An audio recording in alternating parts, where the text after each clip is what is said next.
Mən öncəliklə hamınızı təbrik edirəm. 4-cü konferansınız münasibəti ilə 2 gün boyunca olacaq və uğurlar arzulayıram. Arzu edirəm ki, biraz da belə interaktiv olsun, kəsib soruşa bilərsiniz. Xoşlayaram da. Bu, məni çox etkiləyən, həyatımı dəyişdirən deyə biləcəyim Matrix kinosunun belə bir slaytı ilə başlamaq istəyirəm. Mövzumuz koagulopatiyadır, antikoagulantların istifadəsi. İndi şəkli dostum Valehlə başlamaq istəyirəm. 2 il əvvəl bizim konferansa gələndə 1000-ə yaxın Azərbaycan Kardiyo Cəmiyyətinin üzvü var. Qaçmaq istəyirdik, qolundan tutdum, qaçma dedim. Açıkçası bu qədər hematolog olduğunu düşünmürdüm. Onun üçün sizin konferansa gələndə mən də qaçmaq istəyirdim ki, Valeh doktor tutub məni yanında otuzdurdu. Fikirləşirdim ki, nə danışım, hematologlar üçün nə maraqlı ola bilər? Doğrudan da antikoagulant birbaşa yazdıqları bir şeydir. Dedim, bir ChatGPT-yə soruşum ki, bu hematologlar bizdən nə gözləyir, yəni məqsədləri nə ola bilər, bunlar üçün nə maraqlı ola bilər, bir sürü şey yazdı. Ondan sonra mən dedim ki, mənə cəmi 10 dəqiqə vaxt ayırıblar.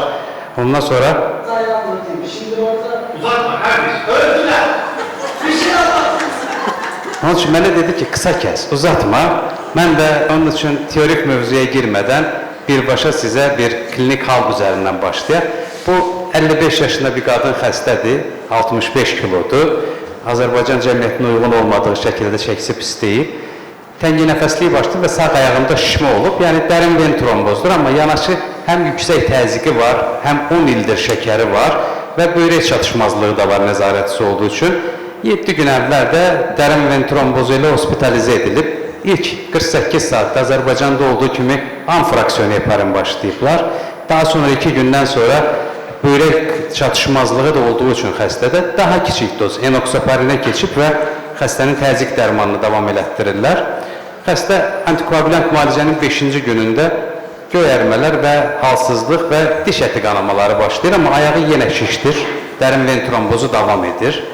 İndi laboratuvar istədik analizləri, trombositləri 58.000 çıxdı. Dedimer zaten tromboz olduğu üçün yüksək olacaq. Digər analizlərimizdə bir problem yoxdur. Bu xəstənin bu halı, yəni bu qanaması nəyə bağlı olduğunu düşünürsünüz və əlavə hansı analiz istəyək? Mən bu münasibətlə Valeh doktora müraciət eləmək istəyirəm. Valeh, mən buyurun. Mikrofonunuzu açın, xahiş edirəm. Təşəkkür edirəm. Bu xəstə ümumiyyətlə gedişatdan bəlli olur ki, bu xəstəmizdə heparinə bağlı trombositopeniya baş verib, yəni HIT dediyimiz heparin-induced trombositopeniya və bu xəstələrdə əslində biz onu müəyyən testlərimiz var, o testləri icra etməliyik, amma təəssüf ki, mən indi Mehparə xanımdan da soruşacağım, yəni bu HIT-i təsdiq eləmək üçün hər hansı bir testlərimiz icra olunurmu? Biz burada gold standart olaraq SRA dediyimiz, serotonin release assay dediyimiz, yəni serotonin sərbəstləşmə testi var. Yəni biz bir də PF4 antikorun təyini olunmalıdır. Düşünürəm ki, bunlarla biz heparinə bağlıdırmı trombositopeniya və yaxud da heparinə bağlı deyilmi, bunu aydınlaşdırmalıyıq. Təbii ki, testlərimiz, rutin hemostaz testlərimiz hamısı icra olunmalıdır. Həm APT-miz, həm trombin time'miz. Bunlar baxıldıqdan sonra tam qərar verməliyik ki, bu mövcud hadisə dərmana bağlıdır və yaxud da başqa bir patologiya bağlıdır. Çox sağ olun, Valeh doktor. Biz də zaten aramızda danışdığımız üçün dediklərinizi buraya yazmışam. Xəstə heparinə bağlı trombositopeniyadır, amma bu xəstənin də davamını vermək lazımdır. Bu, bizim xəstəmizdir, çox da həyat dolu bir xəstədir. Qadın idi deyirsən? O qadın idi. Bu, onun həyat yoldaşıdır. Sevinir ki, sona çatmışıq. Bu, onun həyat yoldaşı deyil. Əslində, xəstənin gördüyünüz kimi təzyiqi var, şəkəri var, böyrək çatışmazlığı var. Bir də üstündə dərin ven trombozu olub. Əslində, bu, internetdə yazdım ki, dünyanın ən şanssız adamı, bilirsiniz, 93 yaşında vəfat edən, amma 9 dənə başına ağır qəza gələn bu Frensinakdır. İndi bu xəstəyə nə etməliyik? Bundan sonraki addımımız nə olmalı? Çünki bu xəstə antikoagulant müalicə almalıdır. Enoxaparin də dayandırıldı. Çünki bu xəstədə enoxaparinə bağlı da trombositopeniya ola bilir. Sonraki addım nə olsun? Yenə Valeh bəyə müraciət eləyək. Valeh doktor, hansı dərmanı seçək bundan sonraki mərhələdə? Yəni biz Mikrofonunuzu açın. bu durumda bizim əsas mən düşünürəm ki, preparatları dərhal kəsməliyik. Bəzi hallarda, belə durumlarda antidot olaraq protambin sulfatın istifadəsi yanlış olaraq təyin edirlər. Ancaq bu durumlarda antidot verilməsi düzgün deyil. Yəni düşünürük ki, bu hallarda ilk növbədə dozun heparin kəsildikdən sonra daha çox biz istifadə edə bilərik fondoparinux təyin olunması xəstəyə və bu şəkildə də xəstəni təqib etməliyik, düşünürəm. Çox sağ olun. Doğrudan da burada bizim seçəcəyimiz birinci dərman fondoparinixdur. Bu şəkildə verə bilərik. İndi xəstə daha sonra monitorize edilir. Trombosit miqdarı düzəlir, 120 minə çıxır. İndi xəstənin bundan sonraki müalicəsini, çünki uzun müddət bunu verə bilmərik, xəstənin həm qısa müddətli, həm də profilaktik olaraq dərin ven trombozu müalicəsinə başlamalıyıq. Yəni, burada bizim əlimizdə konkret olaraq bu gördüyünüz 4 dərman var. Azərbaycanda da var bunlar. Olan budur. Varfarin var, rivaroxaban var, dabiqatran var və apsiksaban var. Edoxaban da var. Sizi yormamaq üçün yazmadım. Mən hər toplantıya gedəndə toplantı işçilərinə bir çiçək göndərirəm. Bu çiçəyin nə olduğunu bilən varmı? Bəli. Bu Melilotus albusdur. Əslində bu varfarinin yarandığı, daha doğru kumarinin yarandığı bitki budur. Bilirsiniz, əsrin əvvəllərində, keçən əsrin əvvəllərində bu dərman necə kəşf edilib varfarin? Bəzi qoyunlar bunu yediyi zaman Amerikanın şimalında və Kanadada qanamadan öldüklərini fərq eləyirlər. Daha sonra axtalanan böyükbaş heyvanlar da yenə qanamadan öldüyü üçün bir botanik bunu araşdırmağa başlayır və araşdırdığı zaman bu bitkini ikiyə ayırır. Çox da şirin də bir dadı var. Sağlam parçalarını bir ayırır və pozulmuş parçalarını bir ayırır. Pozulmuş parçalarını yeyənlər də qanamadan ölürlər. Daha sonra deyir ki, bunu bir istifadə edə bilərikmi və daha sonra ilk dəfə bunu nə olaraq istifadə edirlər bilirsiniz? Sıçan dərmanı olaraq istifadə edirlər. Sıçanlara verirlər ki, sıçanlar qanamadan ölsün. Amma üstündən keçir Amerikan əskərlərindən biri intihar eləmək üçün bunu içir və qanaması olmasına rəğmən sağ qalır və sağ qaldıqdan sonra deyirlər ki, insan bundan ölmür, bundan dərman düzəldə bilərik və bu şəkildə varfarin tabletkası yaranır. Sizə başqa bir şey deyim, bu o illərdə, 50-ci illərdə SSR-nin və Amerikanın prezidentlərinin rəsmləridir. Stalin 1953-cü ildə vəfat edib bilirsiniz və təxmin edilir ki, Stalini Beriya və Xrustalov bu dərmanla zəhərləyiblər. 54-cü ildə isə işin qəribə tərəfi FDA bu dərmanın tibbi istifadəsi üçün icazə verib və 55-ci ildə Amerikanın prezidenti infarkt keçirdəndə Kumadini ona verərək onun həyatını qurtarıblar. Bir dərman iki ölkədə nə qədər fərqli şeylər edib. Onun üçün bu da varfarinin tarixçəsi. Biz varfarini sevmərik. Niyə bilirsiniz? Çünki varfarin bu Avropada aparılan bir çalışmasıdır, səyrici aritmiyada aparılan bir çalışmasıdır. Hədəf dəyər var da bizim 2-3 arası ineri tutma hədəfimiz. Biz bu hədəfə 50-55% halda nəzarət edə bilirik. Biz deyil, Avropa. Bizdə bu rəqəmlər daha da aşağıdır. Çünki data yoxdur və hələ bölgələrdə indi başlanıb ineri yoxlanmağa. Onun üçün varfarin istifadəsi səyrici aritmiyalarda trombemboliyanı və s.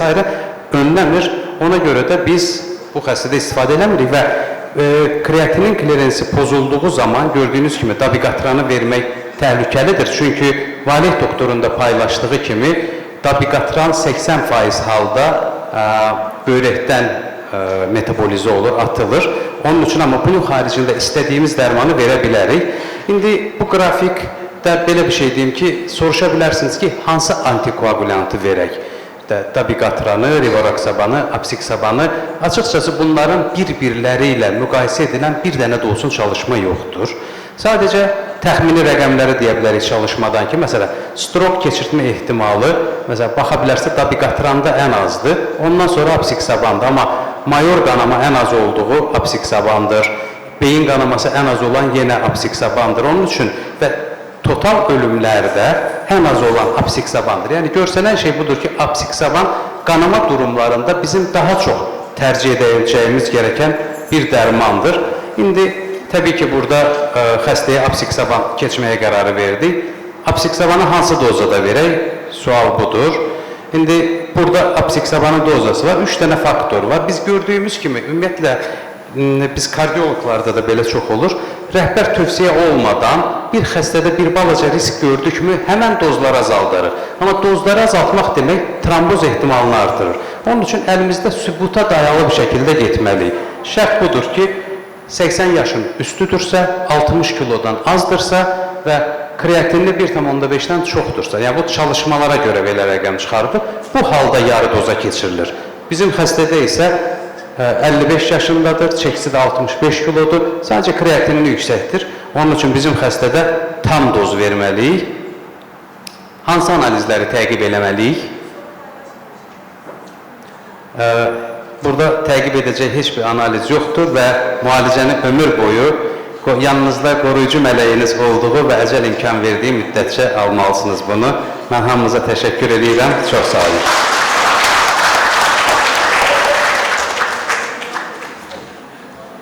Sualınız varsa qəbul edə bilərəm. Gördüyüm qədər çox sakit bir cəmiyyətsiniz. Məncə biraz çəkindilər reaksiyadan, çünki belə şeylər gözləmirdilər. Açığı mən görmüşdüm, amma düşündüm, yığışdırmışsan onları. Amma demək xasiyyətin dəyişməyib, elə əvvəlki öz yerdə otursan. Buyurun, buyurun.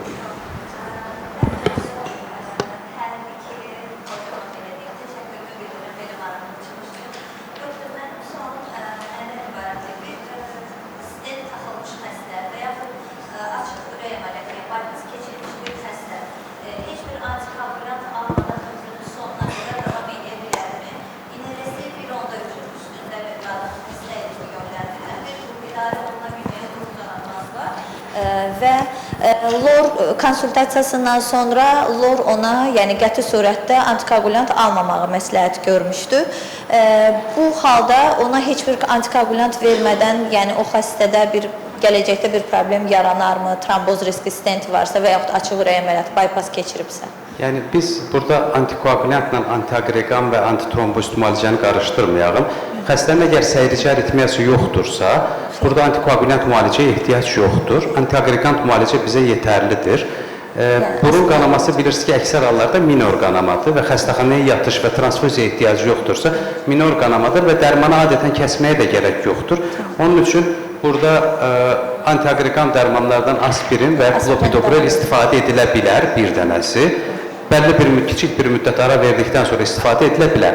Əgər xəstənin səyrici aritmiyası varsa, trombemboliyaları olubsa, seviosu varsa, AF-yə bağlı, səyrici aritmiyaya bağlı, burada aspirinsiz yeni nəsil deyirik, artıq yeni nəsil deyil, oral antikoagulanlar istifadə edilə bilər. Stent qoyulsa belə, səyrici aritmiya varsa, 6 aydan sonra, bizim ən qorxduğumuz xəstə qrupu budur, hamısını kəsib tək oral antikoagulantla gedilə bilər.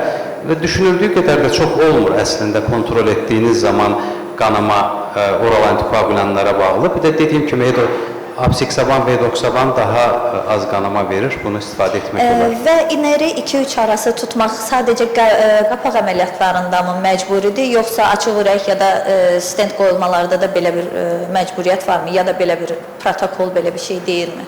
Bilirsiniz, indi iner sadəcə varfarin istifadəsi zamanı yoxlanılır.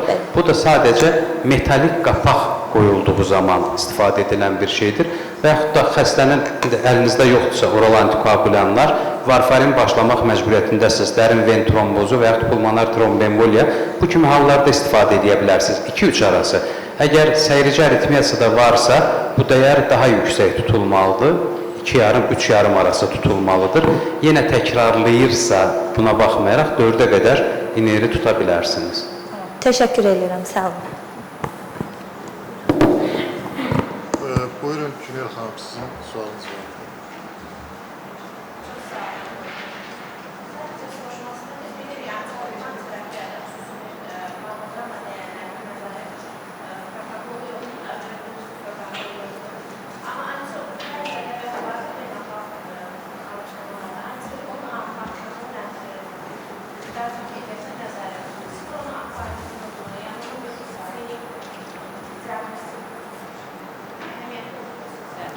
Anti-10A faktoru. Bəli, anti-10A faktoru birincisi Azərbaycanda yoxdur, heç Avropada, Amerikada da istifadə edilmir. Sadəcə çalışmalarda istifadə edilən bir dəyərdir. Yəni rutində bu Yəni istifadə... yeganə onun adı keçir ki, onu nəzarətdə saxlamaq lazım. Evet, yəni bizim rəhbər tövsiyələrdə və s. heç bir yerdə keçmir. Avropada da və Amerikada da istifadə edilmir. Bu dediyim kimi sadəcə çalışmalarda istifadə edilən, bəzi çalışmalarda istifadə edilib, antifaktor ona yoxlanılıb, amma qalan hallarda istifadə edilmir. Rutin istifadəsi yoxdur. Sadəcə bilmək istəyirdim, siz yoxlamısınız yoxsa? Çox Bizdə sağ olun. ümumiyyətlə yoxdur. Çox sağ olun. Və bir əlavə edeyim. Əslində o antifaktor onanın yoxlanılmasının ilk 4 saatda əhəmiyyəti var. Amma ilk 4 saatda, 2-4 saatda APTT və PT də yüksəlişi də müşahidə oluna bilər, sonra o bərpa olur. Ona görə də həqiqətən heç bir guideline-larda, yəni onlar tərtib olunmur və bizdə də yoxlanılmır. Bildiyim bayaq mən ona görə soruşurdum. Başqa, buyurun.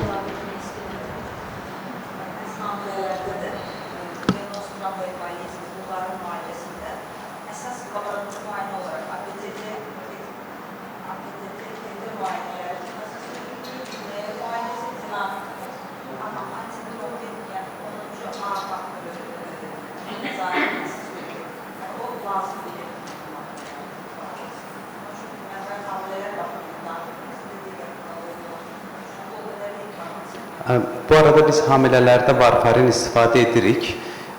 5 mg dozaya qədər qəbul edirsə, yəni hədəf iner 5 mg doza ilə tutturulursa, bu teratogen doza deyil. Amma 5 mg-ın üstündə ehtiyac varsa, varfarin verilə bilməz. Yəni bizim rəhbərliklər belə. Yox, iner, məsələn, istədiyimiz nədir? 2-3 arası tutturmaq. Və 2-3 arası deyək də bu hamilələrdə. Əgər bu 2-3 arası dəyəri, məsələn, iner 2-ni 5 mg gündəlik varfarinlə tuttururuqsa, bunu hamilədə vermək olar. Əgər tutaq ki, 2 dəyərinə biz 7,5 mg varfarinlə tuttururuqsa, bu teratogendir. 5 mg cut-off dəyəridir, üstü teratogendir, onun üçün vermirik. Çünki bizim qapaq əməliyyatı olan belə hamilələr olur, onun üçün rəhbər tövsiyələrimiz belə deyir.